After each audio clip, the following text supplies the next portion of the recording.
Hello friends.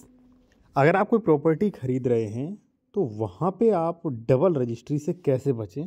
सबसे बड़ा प्रश्न है ये और सबसे ज़्यादा धोखाधड़ी भी हो रही है। तो डबल रजिस्ट्री से कैसे बचें, अंश से अधिक विक्रय उससे कैसे बचें। अगर आप कोई प्रॉपर्टी खरीद रहे हैं या खरीद चुके हैं तो आप जान लीजिए कि आपने सही प्रॉपर्टी खरीदी है या सही प्रॉपर्टी खरीदने जा रहे हैं, रजिस्ट्री करवाने जा रहे हैं कि नहीं।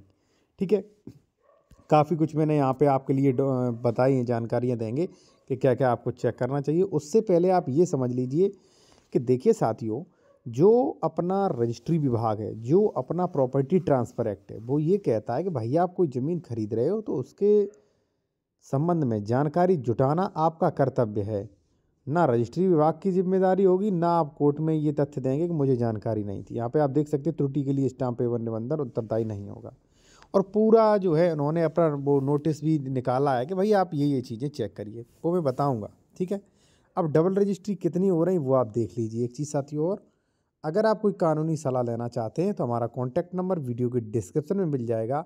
और अगर आप ज़मीन खरीद रहे हैं, डॉक्यूमेंट्स वेरिफिकेशन करवाना चाहते हैं तो वो भी आप करवा सकते हैं। कॉन्टैक्ट नंबर वीडियो के डिस्क्रिप्शन में मिल जाएगा। जैसे मान लीजिए ज़मीन अधिक रजिस्ट्री तो नहीं है, डबल रजिस्ट्री, अंश से अधिक विक्रय, म्यूटेशन, धारा 98, 143 आदि आप चेक करवा सकते हैं। अब देखिए साथियों, डबल रजिस्ट्री कैसे होती हैं।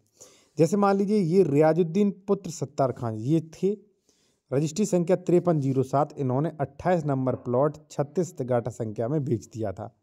एक गाटा संख्या में एक ही प्लॉट होता है जब प्रॉपर्टी आपने काटी है, कॉलोनी काटी है तो। अब इन्होंने वही दूसरा प्लॉट देखिए 28 नंबर प्लॉट की रजिस्ट्री कर दी और खसरा संख्या 36 में था, दूसरे को कर दी। अब दूसरी वाली रजिस्ट्री कैंसिल होगी कि नहीं, पैसा बर्बाद हो सकता है कि नहीं। तो ऐसी चीज़ से ध्यान रहे। एक ये नहीं, हमारे पास कई मैटर हैं लेकिन अगर समझाने लगा बहुत देर हो जाएगी। ठीक है ना। दूसरी यहाँ पे आप देख सकते साथियों कि आनंद बनाम इंतजार निरस्त किया जाता है, आदेश अमल दरामद इस आशय से किया जाता है कि विक्रेता द्वारा अपने अंश से अधिक विक्रय कर दिया था। इसके पश्चात कोई भी जो है स्वामित्व विक्रेता का विक्रय शेष ही नहीं बचता। जब शेष नहीं बचता तो रजिस्ट्री कैसे हो गई, सवाल है ना। ठीक है ना, कि जब स्वामित्व अंश ही नहीं बचा तो रजिस्ट्री कैसे हो गई। और उस रजिस्ट्री के आधार से दाखिल खारिज कराने के लिए आवेदन किया था, आवेदन कर दिया कैंसिल। तो भाई सोचने वाली बात है, सरकारों को भी ध्यान देना चाहिए कि भाई आप किसी की भी रजिस्ट्री कर रहे हो। भाई एक एक प्रॉपर्टी की उसने हमें बेच दी, दूसरे को बेच दी, तीसरे को भी करवा रहे हो। ठीक है ना, सरकार को भी ध्यान रखें क्योंकि आप 2-2 लाख रुपए स्टाम्प ले रहे हैं। दूसरा यहाँ पे भी निरस्त हो गया, शून्य अंश होने के कारण निरस्त किया जाता है, ये भी निरस्त हो गया। तो कहने का मतलब है ध्यान दें। अब आप ध्यान क्या दें वो आप समझ लीजिए, डबल रजिस्ट्री हो कैसे रही। ठीक है, और फिर मैं कहूँगा अगर आप कोई भी बेहतर कानूनी सलाह लेना चाह रहे हैं, कोई डॉक्यूमेंट चेक करवाना चाह रहे हैं ज़मीन खरीदने से पहले या खरीद चुके हैं कि भाई ज़मीन सही है कि नहीं, तो वो आप करवा सकते हैं। अब हो कैसे रही है धोखाधड़ी वो आप समझिए, फिर मैं आपको बताऊंगा कि ज़मीन खरीदने पर क्या क्या आप चेक करें। ठीक है, तो कैसे हो रही धोखाधड़ी। मान लीजिए साथियों, अच्छे लाल ने 2008 को मुझे बेचा था। कब बेचा था? 2008 को। हमने खरीद लिया भाई 311 में।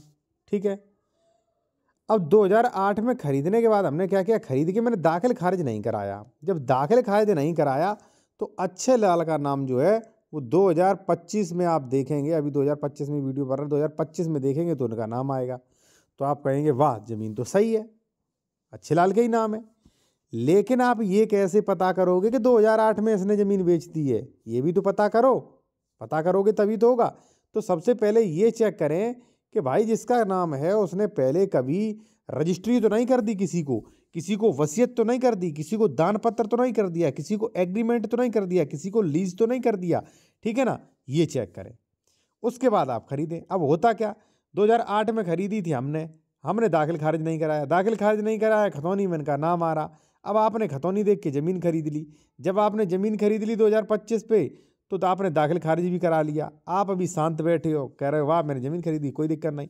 2026 में हमें पता लग गया और जैसे ही हमें पता लगेगा वैसे ही मैं आपका दाखिल खारिज कैंसिलेशन के लिए केस कर दूंगा, रेस्टोरेशन के लिए, और रजिस्ट्री कैंसिलेशन के लिए केस करूंगा। दाखिल खारिज भी कैंसिल होगा और रजिस्ट्री भी आपकी कैंसिल होगी, 2008 ही वाली मान्य होगी। तो यानी कि कहने का मतलब है डबल रजिस्ट्री चेक करें और अंश से अधिक विक्रय भी चेक करें। ठीक है, चलिए आते हैं अब हम कि आप बेसिकली ज़मीन खरीदने जा रहे हो या खरीद चुके हो तो क्या क्या चेक करें, ज़मीन सही है कि नहीं। ठीक है, चलिए मैं फिर आपसे कहूँगा, अगर आप किसी भी मैटर पर बेहतर विशेषज्ञ द्वारा कानूनी सलाह लेना चाहते हैं, कोई ज़मीन खरीद रहे उसके बारे में कोई कंसल्टेशन करना चाहते हैं, तो कॉन्टैक्ट नंबर वीडियो की डिस्क्रिप्शन में मिल जाएगा। कोई ज़मीन खरीदना चाहते हैं, उसके डॉक्यूमेंट्स आप चेक करवाना चाह रहे हैं, जैसे मान लीजिए डबल रजिस्ट्री तो नहीं, अंश से अधिक विक्रय तो नहीं, एसेक्ट्रा 143 80 आदि आप चेक भी करवा सकते हैं विशेषज्ञ द्वारा। ठीक है, देखिए सबसे पहले तो आप ये देखें कि ज़मीन SC ST की तो नहीं है। अगर SC ST की है तो ज़मीन कोशिश करें मत खरीदें बिना परमिशन के। 98 के खरीद ली, राज्य सरकार में नहीं तो हो जाएगी। दूसरा, ज़मीन का खतौनी श्रेणी देखें कि किस श्रेणी की ज़मीन है, खरीदने लायक है कि नहीं। तीसरा, ज़मीन की जो खातेदार है वो ट्रांसफरेबल राइट्स वाला है कि नॉन ट्रांसफरेबल राइट्स वाला है, वो भी देखें। क्योंकि नॉन ट्रांसफरेबल राइट्स वाली ज़मीन बेची तो रजिस्ट्री कैंसिल और आपकी ज़मीन भी दाखिल खारिज नहीं होगा। विक्रेता जो बेच रहा है उसका सही नाम, पिता का नाम देख लें, वरना दाखिल खारिज नहीं होगा। पाँचवा, विक्रेता का नाम खतौनी पर कैसे आया वो चेक करें। अब मेरा नाम खतौनी पे आया, या तो पैतृक होगा, या पट्टे पे मिली होगी, या दान में मिला होगा, या बसीयत में मिला होगा, या खरीदी होगी, तो वो डीड भी हम आपको दिखाएं, उस डीड का आप वेरिफिकेशन करें। छठवां, विक्रेता का कुल अंश जमीन क्षेत्रफल कितना है वो भी चेक करवाएं। सातवां, विक्रेता का कुल अंश में से कितनी ज़मीन बेच दी, कितना बाकी है वो चेक करवाएं। अगर पैतृक ज़मीन नहीं है तो ट्रांसफ़र का जरिया क्या है और उस जरिए का वेरिफिकेशन। खतौनी पर हुए सभी आदेश, खतौनी पर चाहे 10 आदेश हो, चाहे 15, चाहे 20, सभी आदेशों को आपको एक एक करके पढ़ना और चेक करना। खतौनी ज़मीन बंधक तो नहीं, लोन तो नहीं, आदेश ये चेक करना। आप चाहे तो ये सारी चीज़ें जो हैं ये वाली आप मेरे द्वारा भी चेक करवा सकते हैं। हमारा कॉन्टैक्ट नंबर वीडियो की डिस्क्रिप्शन में मिल जाएगा।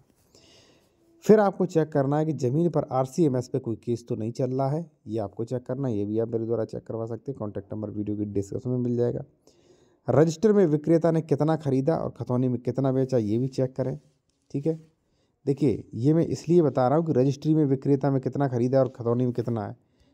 आजकल कर क्या रहे हैं कि उन्होंने जो है 611 में प्रॉपर्टी डीलर ने जो है 611 है 10 बीघा का, प्रॉपर्टी डीलर ने 1 बीघा खरीदी 2005 में, 1 बीघा खरीदी 2022 में, 1 बीघा खरीदी 2024 में। ठीक है, अब 3 खरीदी, दाखिल खारिज है 22 वाली का केवल, 2008 वाले का दाखिल खारिज भी नहीं, और ज़मीन बेच रहा है धड़ल्ले से पूरी। तो ये भी देखें भाई कितना खरीदा, कितना का दाखिल खारिज हुआ, कितना का बकाया है। विक्रेता ने कितनी अभी तक रजिस्ट्रियाँ कर दी हैं टोटल। आप क्षेत्रफल चेक करें, उससे पूछें भाई कितनी खरीदी थी टोटल आपने और कितनी बेच दी। क्योंकि भाई ये चीज़ देखने वाली है, आपने कितनी खरीदी रजिस्ट्रियाँ देखें, कितनी बेच दी वो भी देखें। ठीक है, ये भी आप चेक करवा सकते हैं। कॉन्टैक्ट नंबर हमारा वीडियो की डिस्क्रिप्शन में मिल जाएगा। ये बार बार इसलिए बताता हूँ कि कई लोग परेशान करते हैं लीगल तरीके से। विक्रेता के साथ डबल रजिस्ट्री वाला फ्रॉड तो नहीं हुआ है, इसलिए वो आपको बेचना चाहता है। प्लॉट नंबर मिलान करें कि भाई उस प्लॉट की पहले रजिस्ट्री तो नहीं हो चुकी। ज़मीन का प्लॉट सरकारी नक्शा चेक करें, अगर लेआउट है प्लॉट है तो लेआउट चेक करें, लेआउट पास है कि नहीं, 143 चेक करें, आदेश है क्या नहीं, भौतिक सत्यापन चेक करें कि भाई मौके पर इसका कब्जा वगैरह है कि नहीं। ये सारी चीज़ें आप चेक करें तभी आप ज़मीन खरीदें। मेरे ख्याल से जैसा कि हमारा मानना है वो यही मानना है।